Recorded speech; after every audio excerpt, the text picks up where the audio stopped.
अस्सलाम वालेकुम my YouTube family. आज मैं आपके साथ शेयर करूंगी बहुत ही मज़ेदार और झटपट बन जाने वाले आलू के कबाब की रेसिपी स्टार्ट करते हैं। 1 किलो आलू को धोकर बॉईल कर लिया है और छिलके उतार लिए हैं।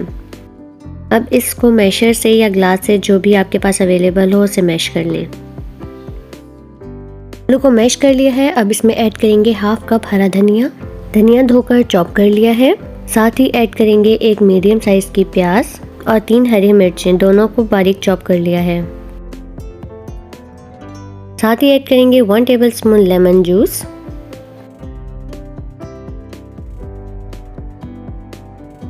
अब कुछ मसाले ऐड कर लेंगे। मसालों में मैंने लिए हैं 1 टीस्पून साबुत धनिया, 1 टीस्पून जीरा, इन दोनों को दरदरा कूट लिया है, 1 टीस्पून कुटी लाल मिर्च, 1 टेबलस्पून अनारदाना।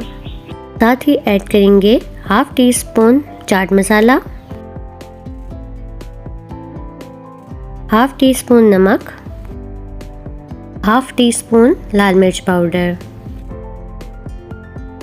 इसको अच्छी तरह से मिक्स करेंगे। अगर अभी तक आपने मेरा चैनल सब्सक्राइब नहीं किया तो सब्सक्राइब कर लें और बेल आइकन का बटन प्रेस करना मत भूलिएगा। ये अच्छे से मिक्स हो गया है। अब नमक चेक कर लेंगे।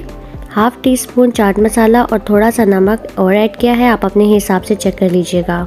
कुछ फ्रेंड्स के चाट मसालों में नमक तेज़ होता है, तो पहले थोड़ा डालकर चेक कर ले, अगर ज़रूरत हो तो दोबारा ऐड कर लें। हाफ मसाले के मैंने कबाब बना लिए हैं। कबाब फ्राई करने के लिए लिया है 1 अंडा और इसमें ऐड किया है 1 चुटकी नमक और थोड़ी सी काली मिर्च। मिक्स कर लेंगे। तवे पर 5 टेबलस्पून ऑयल डालकर गर्म करेंगे। एक-एक करके कबाब को अंडे में डिप करेंगे और तवे पर डालते जाएंगे। फ्लेम मीडियम रखेंगे। कबाब का कलर गोल्डन होते ही साइड चेंज कर देंगे। ये तकरीबन 30 सेकेंड लगेंगे आपको। मैं तवे पर फ्राई कर रही हूँ, आप चाहें तो फ्राई पैन में फ्राई कर सकते हैं।